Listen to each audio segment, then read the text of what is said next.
You're listening to the AfterBuzz TV network, now the largest new media platform on the web, and your #1 source for after-show entertainment. Very good, Dean Johnson.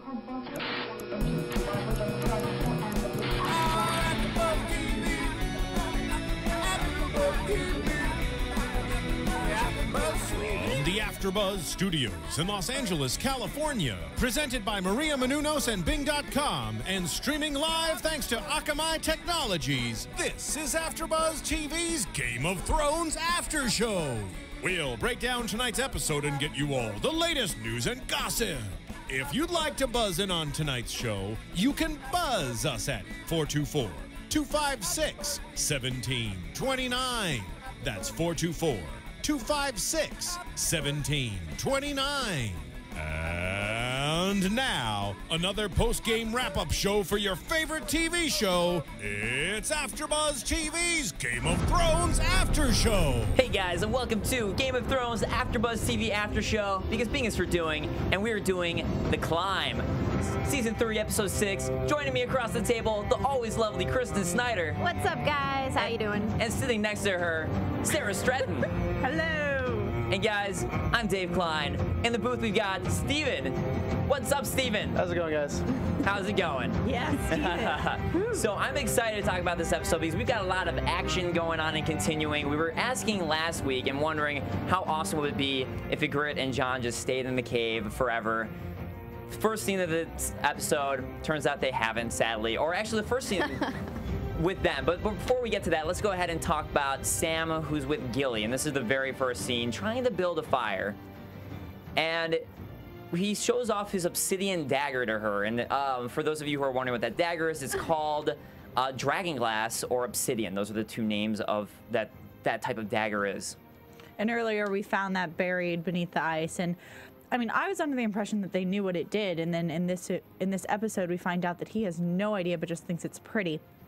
I was like, okay. Also, Gilly, she's a strange one. I feel like all of her eggs are not. I figured you were a lordling. You are high. What do you expect? Yes. She comes from Craster. Yeah, I mean, she's been hitting on him since like season 2, so I guess I wasn't too surprised. She just wants a way to get out and save her son, and she views him as that way. But as far as the dagger goes, it's an ancient thing from way back thousands of years ago. So it's kind of one of those things where it kind of got lost in history, what it does and what obsidian daggers do, if they're a good type of dagger or what they are. So, but it's just kind of an interesting note in that he was showing it off, so we kind of get that reprisal of that find that they kind of forgot about up until this point. So obviously it's going to be important soon. Dun, dun, dun. Maybe. So we had Sam then. Gilly requests a song from Sam. What did you guys think about his beautiful tones? I thought it was the song of death, considering that baby looked dead and not sleeping whenever they showed it. It looked like she was just carrying a parcel.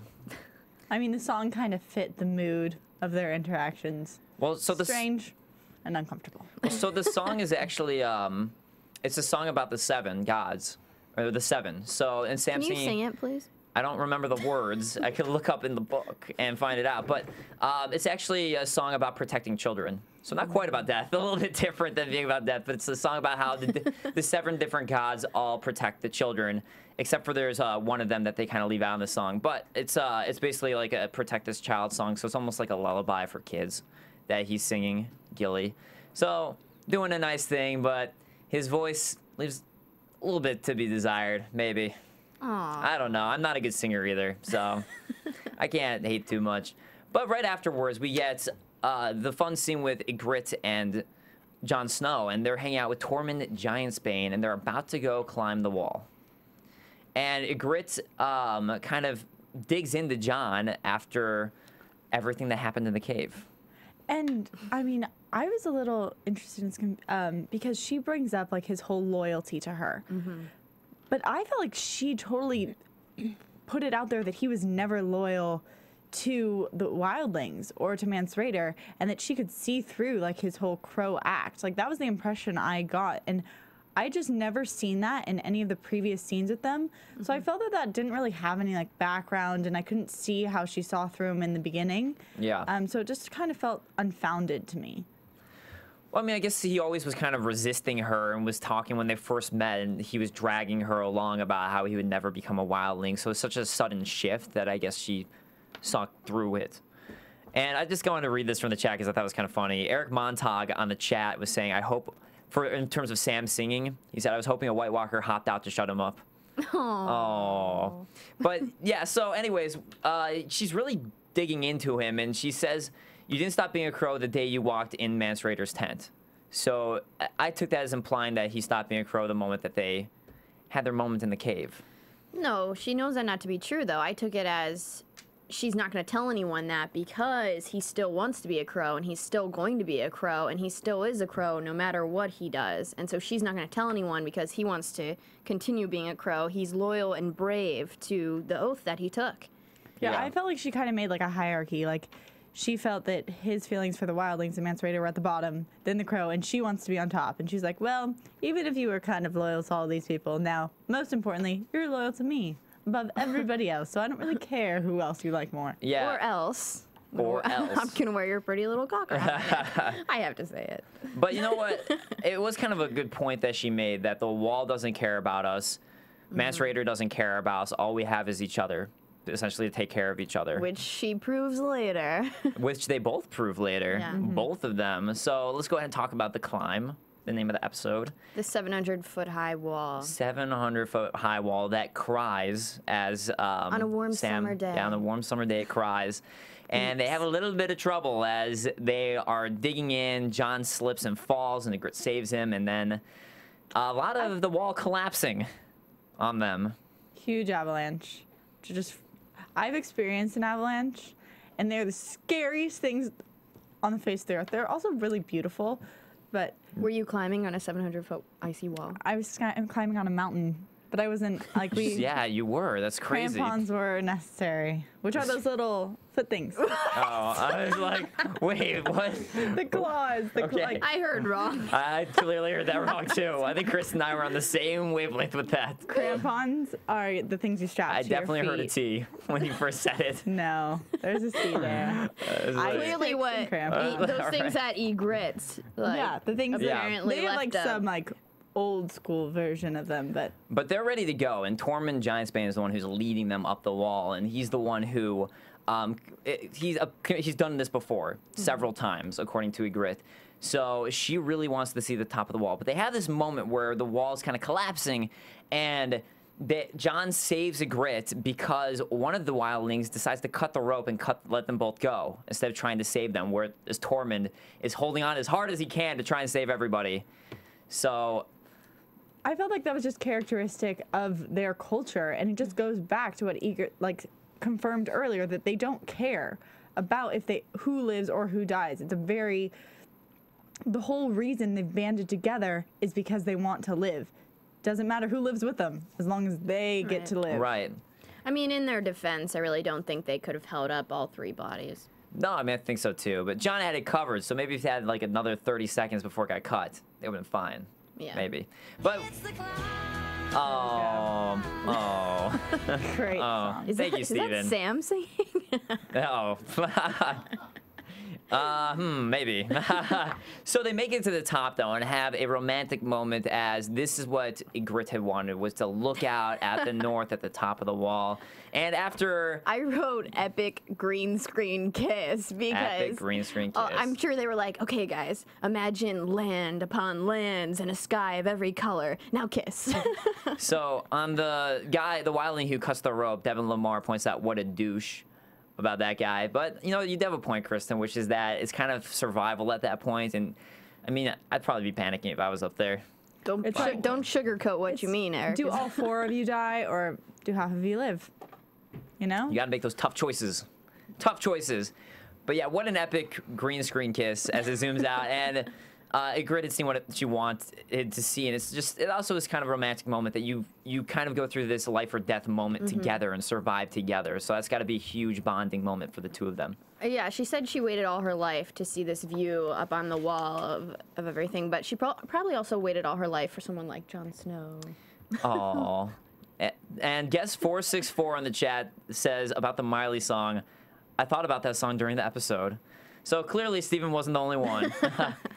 All right, but before we go on, I do need to talk a little bit about my siblings. I don't know about you guys, but I've got two brothers. Actually, they both just visited this weekend, and we like to compete a little bit, and I like to compete for my mother's love, because that's what it's about. So one of the best ways that you can do that is by going to proflowers.com and definitely buy some flowers. Is what I did last year, and I totally won last year.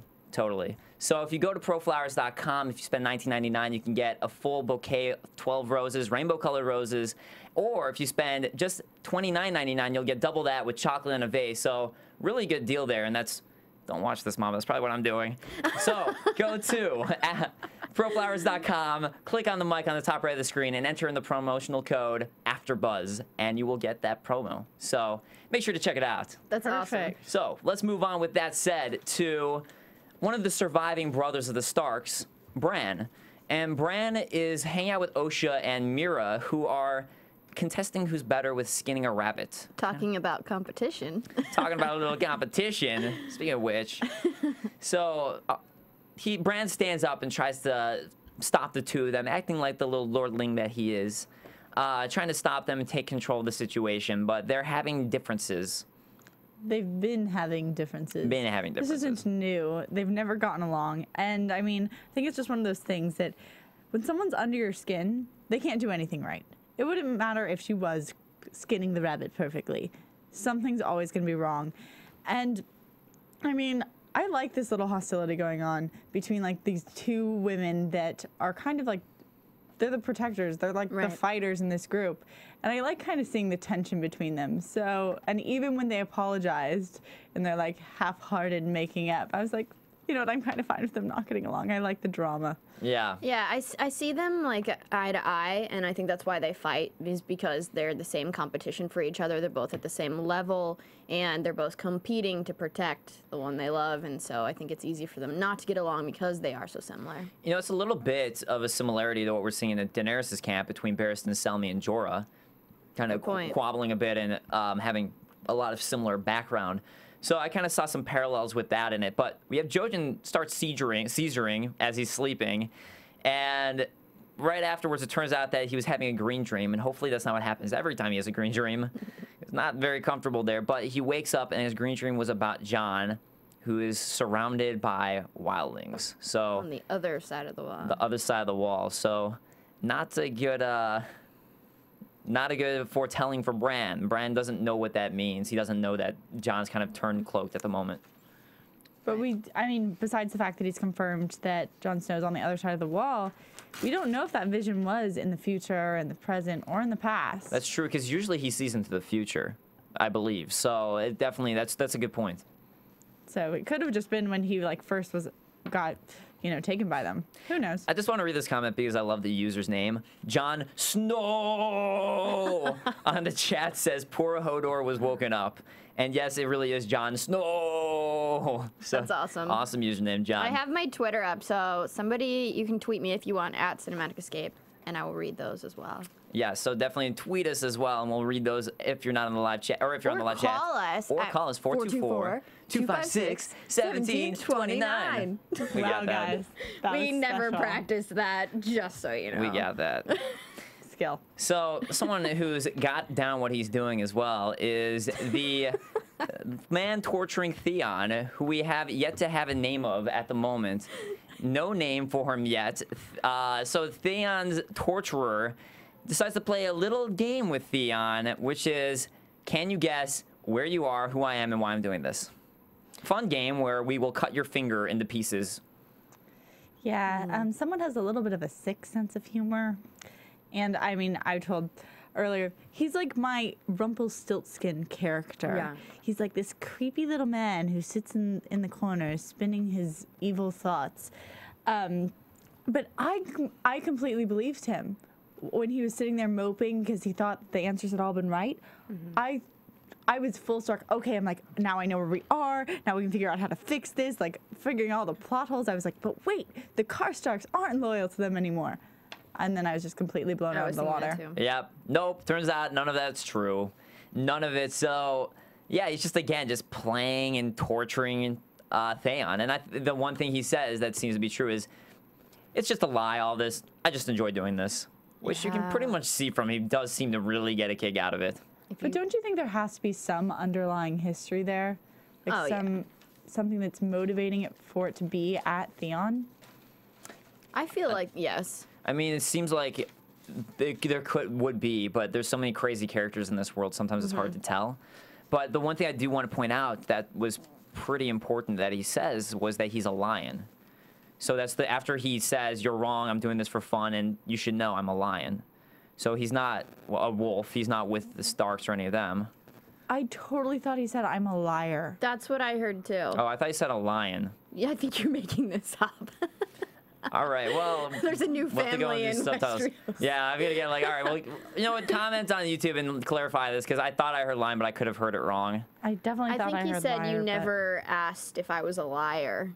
I think, and the whole part about if you think this has a happy ending, then you haven't been paying attention. I like that line, by the way. I really like that read. What he said, where if you think this has a happy ending, you haven't been paying attention. That was a great line. Which body part do you need the least? Answer that on our YouTube comments. Yeah, answer that. I'm gonna have to think about that one. That scene was so... Snap decision, go. Tonsils. Oh, I don't know. I'll say... I like everything. Pinky finger, probably. That's what... Because I still have 4, right? So I guess I could... I have a 6th toe, so we could get rid of one. There we go. All right. All right. Samuel singing... Oh, so people in the chat are clarifying, so... We got a lot of people. Thank you on the chat. Toast of War clarifies. No, he said he's a liar. Eric Montag, liar. Kurt Pop, Lady Friend Love, Guest 644, and Samuel singing is his username. So they're all clarifying liar. So actually, Guest 464 says, oh yeah. So Guest 464 says knows for the body part that you want missing. But yeah, so liar, you guys were right. Why would you want to miss your nose? So let's clarify this right here. You guys were right, and I was wrong. So it is liar, it is not liar. Okay, thank you. All right, with that said, let's go ahead and move on to someone we know is a Stark, and we know is a wolf, which is Robb. Clearly a Stark. So the Freys have come, and they are asking for an apology from Robb. And they demand 2 things. What they want is Harrenhal once the war is over, and they want to betroth Edmure Tully to a Frey daughter that he doesn't get to choose.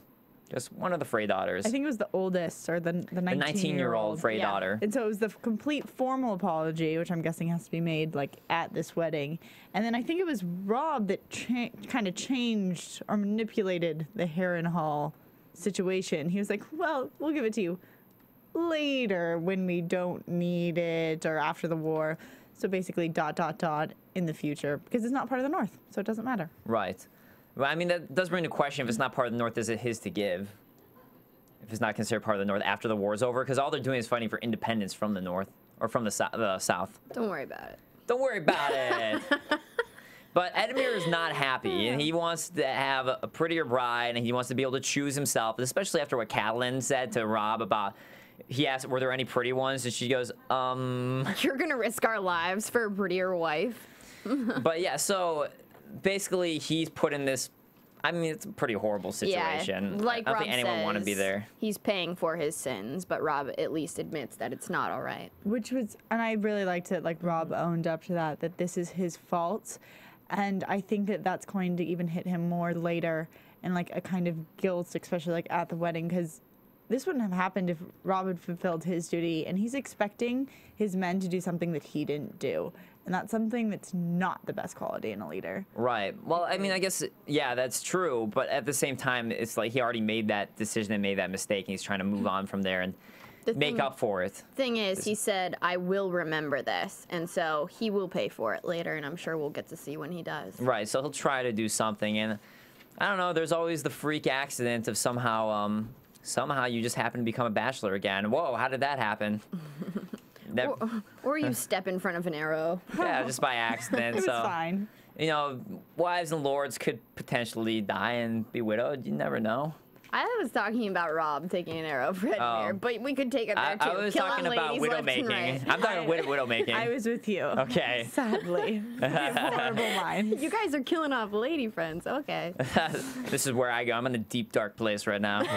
There are no happily ever afters. I see eyes looking back at me through your eyes, by the way. Oh. Well, you know, with that said, let's go ahead and jump on Arya and Arya's story.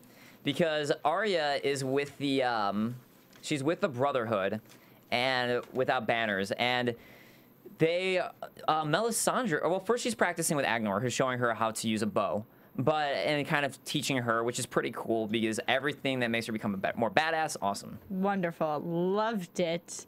I mean, we've always known that she has a skill with the bow and arrow since day one, but I like this, like, new mentor-y thing, and just... She's so good. She's just so good. He makes a good point, though, that she's hesitant when she's shooting and that she won't be shooting straw men, so she has to do it faster. Yeah, but very cool to see her getting that training. And then we have Melisandre has come to this camp to speak with the Brotherhood, and my first thought is, wow, she is a really quick traveler. She made some good time on that. Finding them and doing everything all the way from Storm's End. She became a shadow baby and soared through the sky. Of course. What was I thinking? I don't know. I wasn't. Obvious. Wasn't thinking. Obs. So, yeah, Melisandre comes to talk with them and talk with Loras of Myr specifically because he's the one who also worships the Red God. And they are kind of discussing that they need somebody who? Gendry, because Gendry has Baratheon blood. Mm-hmm. So that would see, at least that's the implication we've been getting, is that's why she wants him, is for his Baratheon blood. But Gendry doesn't know this, correct? I don't think he does still. I still believe he has no idea. I don't think he does either. And in this conversation with her being here, I felt like Melisandre brought some really deep undertones into this episode. Like, I was just getting religious waves of, and it was crazy, and just like all the mentions of like resurrection and belief and struggle with religion. It was really intense. Real quick, because I like this comment. Devin Lamar in the chat says Arya is Batman. She sort of is. Lost both of her parents, and now she's trained to become better fighter. Yeah. But yeah, so Melisandre though, Raven, man. Yeah, I have to say I was really surprised by this as someone who reads the texts. See, I'm still doing that whole thing. From someone who reads the texts, and just because Melisandre's not in this at all at this point in the story. She doesn't appear at all. We don't see from her. And a lot of the things that that's explained to her by Thoros and by Beric Dondarrion about how Beric died 6 times and survived. It was actually Arya who they were telling that to originally. So they really switched things up. So I'm just throwing that out there for the people who do read. And I'm sure you guys were thrown off by this as well. Just like, whoa, wow, Melisandre's all the way over here because she can fast travel apparently. But Beric Dondarrion, they're talking about how he's been brought back to life 6 times. And she's really surprised that Thoros had this power to do this. And how could he do that? And she seems really surprised by this, even though she comes off like she knows everything and she can see into the future to everybody else. Doesn't believe Thoros is that powerful. And we also get from this that she's not the highest authority on the Lord of Light. We get that there is a high priest that they've all gotten their orders from, and there's they are connected in this community and know what the others are doing, at least like the other like high believers and who speak like High Valyrian. But that's very interesting to me because I felt like this was, I couldn't have seen it going any other way without her taking this trip. Like, so the fact that the book is different, yeah, I think it's a good change, at least from my perspective. Yeah, well, I mean, I think a lot of it usually has to do with that you have so many characters already in the show, and there's so many more characters in the book that when you're just a show, you don't want to introduce more and more characters. So I do think it's a good thing because at some point you have to stop introducing so many characters so we can grow attached to who we have. Yeah. Just give the lines to other characters that exist. But Gendry is then taken away by her, and they give her away, and it's for a bunch of gold. And Arya is pissed off about this. And they're saying that it's to serve the Lord of Light, but at the same time, they also got gold for it. So where do you think their true intentions were from it? Or do you think they're trying to get a twofer? Get some gold and serve the Lord of Light. Why not? I mean, I think that they believe Melisandre. And like they explained to Arya, that's their way to survive. So in their mind, they're not doing anything bad, and they just meant Gendry. I mean, he's nothing to them, honestly. Yeah, and I kind of feel like if the money wasn't there, it still would have happened. Yeah. I mean, this is what agree. they're trying to do with Arya, too, is trying to trade her for money, get Yeah. some money. So it's like they're pretty quick to do that type of stuff. I really did like what Melisandre said to Gendry, though, that you will make kings rise and fall. And so I don't know that he even heard that, but he will next episode, it looks like. And I also like what she said to Arya when she said, I see darkness in you, eyes staring back, and that you will lay to rest. And I know you guys were saying that perhaps that was Cersei and everyone she's been whispering that she wants to kill. Well, I was but- thinking it might be a faceless man type of thing, because you think about the faceless men, the fact that they can change their face completely. We saw her meet him and get the words and get the coin to meet more faceless men. So I was thinking, okay, maybe that's something that has to do with the faceless men. And that was kind of what I was getting That's very from it. interesting. Yeah, I definitely thought it was more of like who she's going to kill. Yeah. But But she does have that darkness, which I would take as the Cersei thing in the name she lists. that was scary to me. Like that whole there's a darkness within you. Like I see such good in Arya, and she's like a kid, so I kind of understand why she like is just wants revenge on everyone. But the fact that she might have a bad side or that darkness scared me a bit. And I was like, Yeah. I mean, we all love her, but she does whisper hate everywhere. She's always wanting someone to die and attacking them. She's the first one to go at them. That's mean, why she's so awesome. I know, but like, But yeah, that's a good point, though. I mean, she is definitely filled with hatred right now. And as you were saying, whispering names, doing all of that. So definitely does have darkness inside of her. And I mean, she's had both of her, she's just had death around her. Like everybody that she comes to trust, like first it was she witnessed Ned dying. Then she witnessed, I'm kind of blanking on his name, but the guy who was taking her to the wall dying. So both of the people that she had as kind of someone to look up to and to keep her safe and protect her have died. But she wouldn't be Batman. She would be Raven Woman. Is what I was trying to say earlier. so Riller, let's correct this. Superhero correct names this. need to be accurate. Riller 143 on the chat disagreeing with me, saying that they think Dragonstone to Riverlands in a month isn't that quick. I think just given what we've seen with how hard it seems to be to travel these days, with everyone being like, it seems quick to me, but I mean, maybe it's not. But all right, let's move on to Jaime and Brienne, who have finally made it to Lord Bolton's area where they are treated to a nice meal. Oh, please. Josh just tweeted me, and he said that he interprets Melisandre's prophecy for Arya as meaning that she'll become a faceless one like Jack and Hagar, There just you like you said. go. So Josh is on your side, Dave. Thank you, Josh. You're the best. So, Jaime and Brienne. So we have Brienne. So they're being served a nice dinner, and basically She's wearing a dress. Brienne for the Keynote. first time. She And looks it's like pretty. pink or something. Yeah. Yeah, so first time she's in the dress, and it actually fit her pretty well, which again, little slight difference in the book. They couldn't find any clothes that fit her very well, so it's actually really loose and baggy on her, but they found something that naturally fits her pretty well. So Perfect. finally, for once, she's wearing it, and she, again, her thoughts are in the way that it seems from Jaime's perspective in the book is that she's very uncomfortable wearing that clothing. She's more comfortable in men's clothing and armor, so it doesn't Aren't really we suit all? her. I know I am. I buy a lot of men's clothing, not gonna lie. I mean, that right I'm with there, you. and that's in my wardrobe too. Dude, this is the first serious. night I haven't worn that. Man, Steven loves that outfit, This apparently. is armor, obviously. Clearly. She was going for like a Cersei-esque Mithril. golden thing.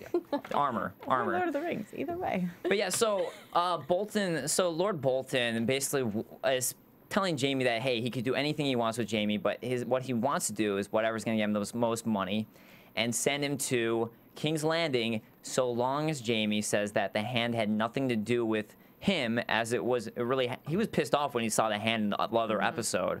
So he just doesn't want to be associated with that happening. He just wants to make sure it's clear He had nothing he to do with did the not maiming. do that. Yeah, nothing to do with the maiming of the hand.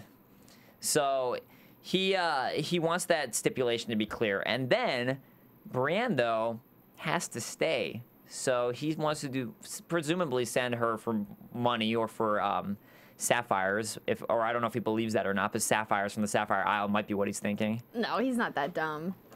I think that I'm predicting rape. Or something not good. I mean, I'm confused. He's a very interesting character. Like, I'm wondering his stance on like loyalty. He seems kind of like this guy who's just kind of operating outside of everyone, trying to make sure that he stays afloat, but not really putting his allegiance with anyone. So how is that going to affect Brienne? Probably not in the best way.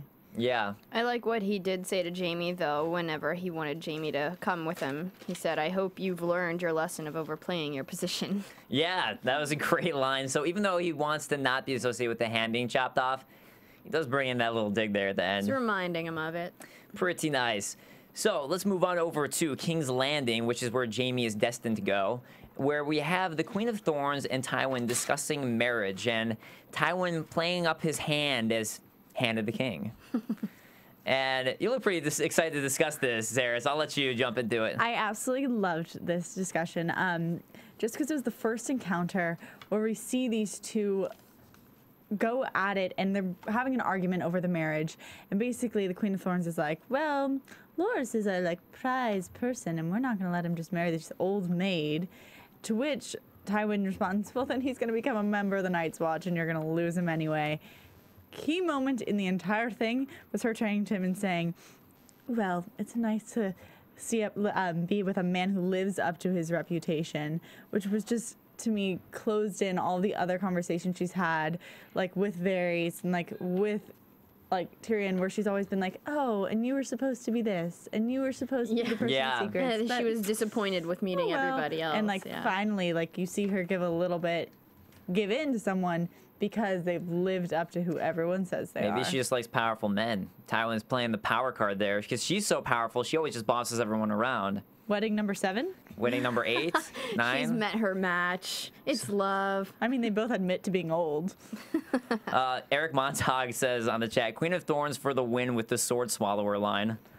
That's a good line. But it was also, I just love them digging into each other about each other's problems with their family, like her bringing up the incest between Cersei and Jaime, and him bringing up the fact that Loras is gay as being a huge issue in the realm. And I like how she questioned his sexuality. Right. It was it's natural for boys to find themselves with other boys under the sheets. But you know what's flirting. But you know what's not. But you know what's not natural? Brother and sister. So, which was a great way to lead into it. But yeah, also just that factor of Cersei's old at this point. Can she even give babies? So she's not worth as much, even though she's the most beautiful girl in the realm. So great back and forth. But it seems like Loras is set to become a member of the Kingsguard. Or not, actually he's not. Never mind. I take it back because she snapped the quill. Mm-hmm. I'm sorry. I read my note wrong. That's also, forward scene with Sansa. And this is going to be awkward. Yeah, so we get Sansa spending some time with Loras, who is so romantic and so into her and flirting with her the whole time. He's so bad at it. She's like, oh, this is like a dream. And he's like, oh, yes, it is. And she's like, and I've dreamed of our wedding. And he's like, oh, yes, I have. And he mentions everything but the bride. I mean, he's clearly just agreeing with everything she's saying. Oh, and the bride, and you'll be so beautiful, too. I've dreamed of designing your wedding dress. Yes. Yeah, well, I don't know. He's a sword man, though. He's good with that's what he does. You don't have to be that. You don't have to go that far, man. But yeah, he not kind of it was funny to us as an audience knowing everything. It was pretty comical, like a comical scene because of how awkward he was, and we know what he's really thinking. But we have watching them, Tyrion and Cersei, both not happy about the entire situation of everything. And teaming up to some degree. I love Tyrion mentioning about the 4 of them and how it's just I don't know which of the 4 of us got the worst end of the deal. So just how there's none of them in this arrangement is going to be happy. No. Nobody. Right. And he's like, is there anything we could do about this? And she said, we could kill them. Like it was nothing. Like we're just throwing something away. But we also get a great moment afterwards where we finally find out about Mandon Moore and Tyrion figuring it out, where as he's a member of the Kingsguard, the only person who can give him orders is the king. So that means Joffrey must have been the one who ordered Mandon Moore to kill Tyrion, which Tyrion says is dumb because it becomes very obvious about what happened, since that's the case with the Kingsguards. But and Cersei just won't say anything, and it becomes pretty clear that that's the case, and she's completely lost control of Joffrey. Right. No, that's a good point. And it's clear, I guess, to him that he hates him because he's the only one who tells Joffrey who he is. So. Yeah. I mean, that was a big point. And I think also just the fact that you get a little bit more of a bond by the fact that he also pointed out that he is her family. And if she's going to defend her family, he needs to be kind of included in that because he's done a lot. I really like that part. But we also get this moment of them finally being nice to each other for once. Like she says, all right, you did do a good job with the wildfire, and actually giving him some props and some credit for what he did to defend the realm. And her opening up to him about how worried she is about everything with the Tyrells, and how once Marjorie's married Joff, they're completely out of the game and they won't have any control whatsoever anymore. It'll be completely Joffrey and Marjorie. So she's concerned about what's going to happen with the Tyrells, especially because she has absolutely no control whatsoever over Joff. Nope. And now they have to just break the news to everybody. Yep, everybody. But let's go ahead and talk about this awkward introduction of Shae is dressing as Sansa, and when Tyrion walks in to speak and wants to only tell Sansa first, Sansa won't let Shae go, lets her stay. I like what he said. Great way to break it to both. Yeah. He was like, sometimes we wish we heard something until we've heard it, and then we wish it was under different circumstances.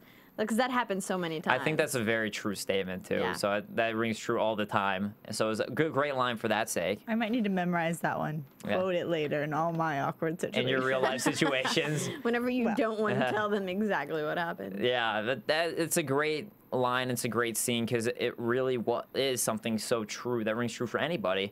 And how to begin? This is awkward. So another great line. This conversation needs to be in the next episode.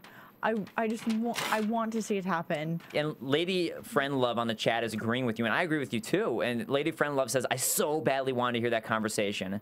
And me too. I was kind of sad that they cut away from it. I wanted to see their reactions to it, especially Shae and Sansa there at the same time, how watching both of their faces. Well, we know how strong Shae is, and clearly when we get a glimpse of them later, we can tell who's really affected by it. And Shae knows what she's in for, and I feel like the way that she loves Tyrion, she won't be affected by whatever laws of the land come into play. But I do want to bring back something that we saw from a previous episode, which was that Shae was really jealous when Tyrion was talking about Sansa before any of this was a factor or could be a possibility. She was getting jealous when he was just talking about, I think he was just trying to protect her or something. He said she was pretty. Yeah. Yeah, he said she was pretty, and he felt bad for her. It was something like that, like he wanted to help her out because he felt bad for her, and she was getting jealous. Yeah, but we both agreed, I remember, that it was just Shae being a woman and having to act jealous. But she's so much stronger than all these men. She knows what's going on, and I think she'll be just fine with it. Yeah. So Eric Montag. I think that her biggest problem is going to be him not being able to stand up to his father more. I think it's going to be more in that direction. Like, no, you need to stand up for me. It's not as much like for like the good of the realm. She's like, no, I think she's going to be like, you need to be my man, stand by me, like, and stand up to your father and not do everything he says. I think it's going to be more that type of anger. I don't know. I think this will actually be a good cover story for her to be closer to Tyrion. And she came into this situation knowing they couldn't really be together, but only behind closed doors. So I think that she knows what she signed up for. Yeah. But Eric Montag points out, or thinks that Shae's outbursts are going to get her the Roz treatment, which brings us to the next scene. So let's go ahead and talk about Littlefinger chatting with Varys, where he's sitting in, quote, the Lysa Arryn of chairs, or second choice, which I like that line. Lots of great lines this episode. Anytime those two go back and forth, it's so brilliant. I love the way that they do have those two, because they're such schemers and so smart, always thinking it's like a chess game and watching two brilliant chess players playing against each other when you watch the two of them talking. But I constantly find myself rooting for one of them at this point. Well, which one could that be and why? So we find out that Littlefinger reveals that he knew that he found out about everything. He found out who the traitor was, and how Roz had kind of went over to Varys' side. So he decided to deal with it by this new opportunity from this new client. Happened to be Joffrey, and we get to see Joffrey doing exactly what, and apparently this was a foreshadow when we think about it, where Joffrey was talking about this crossbow with Marjorie and how much he seemed to want to use it on someone. And from the torture scene we've seen in the past, he finally gets what he's been wanting, to use a crossbow on a whore. So live out a dream. Live out the fantasies. If only you were a king, you'd live out your amazing fantasies like that. Gross. So Victim of lies in Joffrey's The hand slap points out that, as opposed, I said she's a whore, she's more of a prostitute. So she's also not anymore. She wasn't anymore. yeah, she was moving up, and according to Varys, she thought she was moving to new places, and she did move to a new area, new place.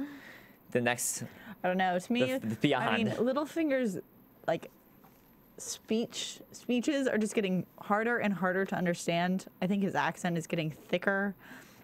His monologue about the climb was, I don't know. I was confused. I couldn't understand what he was saying. I'm gonna have to re-listen to it like 4 times, probably write it out to see which sentence means what. This was like my favorite part when Littlefinger was talking and he said that chaos is not a pit, it's a ladder, because you can only go up from there. And I like that part because when, even applying it to our daily lives, when things are bad, you can only go up, and then you build off of that. You get out and you resurface, and there's something better that comes out of it, which from this chaos, clearly we see Shay and Sansa looking out at Littlefinger's ship as if that's her ladder out. So I really saw that. Yeah, I did really like that juxtaposition there with the ship and Sansa.